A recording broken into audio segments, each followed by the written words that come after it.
നമസ്കാരം, കൊട്ടാരക്കര മീഡിയയിലേക്ക് സ്വാഗതം. നമ്മുടെ ശരീരത്തിന്റെ ഏതു ഭാഗത്തെയും ബാധിക്കാവുന്ന ഒരു പകർച്ചവ്യാധിയാണ് ക്ഷയം. ക്ഷയരോഗത്തെക്കുറിച്ച് സമൂഹത്തിൽ അവബോധം സൃഷ്ടിക്കുന്നതിന്റെ ഭാഗമായാണ് എല്ലാ വർഷവും മാർച്ച് 24 ലോക ക്ഷയരോഗ ദിനമായി ആചരിക്കുന്നത്. 1982 മാർച്ച് 20-നാണ് റോബർട്ട് കോച്ച് ക്ഷയരോഗത്തിന് കാരണമാകുന്ന ബാക്ടീരിയയായ മൈക്കോബാക്ടീരിയം ട്യൂബർകുലോസിസ് കണ്ടെത്തിയത്. 2022 ലോകത്താകമാനം 74 ലക്ഷം പേർക്ക് ക്ഷയരോഗം സ്ഥിരീകരിച്ചതായി ലോകാരോഗ്യ സംഘടന പറയുന്നു. 13 ലക്ഷം പേരാണ് 2022 ലോകത്താകമാനം ക്ഷയരോഗം കാരണം മരണമടഞ്ഞത്. COVID-19 ക്ഷയരോഗം കാരണമുള്ള മരണനിരക്ക് വർദ്ധിപ്പിച്ചതായി ലോകാരോഗ്യ സംഘടന ചൂണ്ടിക്കാട്ടുന്നു.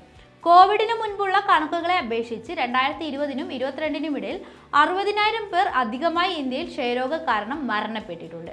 2020 മുതൽ 2022 വരെയുള്ള കാലയളവിൽ 5 ലക്ഷം പേരെങ്കിലും ക്ഷയരോഗത്താൽ മരിച്ചതിനു കാരണം കോവിഡ് ആണെന്നാണ് ലോകാരോഗ്യ സംഘടന പറയുന്നത്.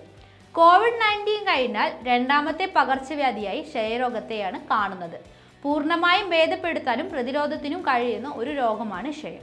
ലോകത്തിൽ ഏറ്റവും അധികം ക്ഷയരോഗികളുള്ള രാജ്യം ഇന്ത്യയാണെന്നാണ് ലോകാരോഗ്യ സംഘടന കഴിഞ്ഞ വർഷം റിപ്പോർട്ട് ചെയ്തിരുന്നത്. ലോകത്തിലെ ആകെയുള്ള ക്ഷയരോഗ കേസുകളിൽ 27% ഇന്ത്യയിലാണെന്നാണ് 192 രാജ്യങ്ങളിൽ നിന്നുള്ള ഗ്ലോബൽ TB റിപ്പോർട്ട് വ്യക്തമാക്കുന്നത്. എന്നാൽ ക്ഷയരോഗ കേസുകളുടെ എണ്ണം കുറയ്ക്കാനും ഇന്ത്യക്ക് സാധിച്ചിട്ടുണ്ട്. 2015 ഇന്ത്യയിലെ 1 ലക്ഷം പേരുടെ കണക്കെടുത്താൽ അതിൽ 258 രോഗികൾ ഉണ്ടായിരുന്നിടത്ത് ഇപ്പോൾ 1 ലക്ഷം പേരിൽ 199 കുറഞ്ഞതായി കണക്കുകൾ സൂചിപ്പിക്കുന്നു. എന്നാൽ ഇത് ആഗോള ശരാശരിയായ 133-നേക്കാൾ അധികമാണ്.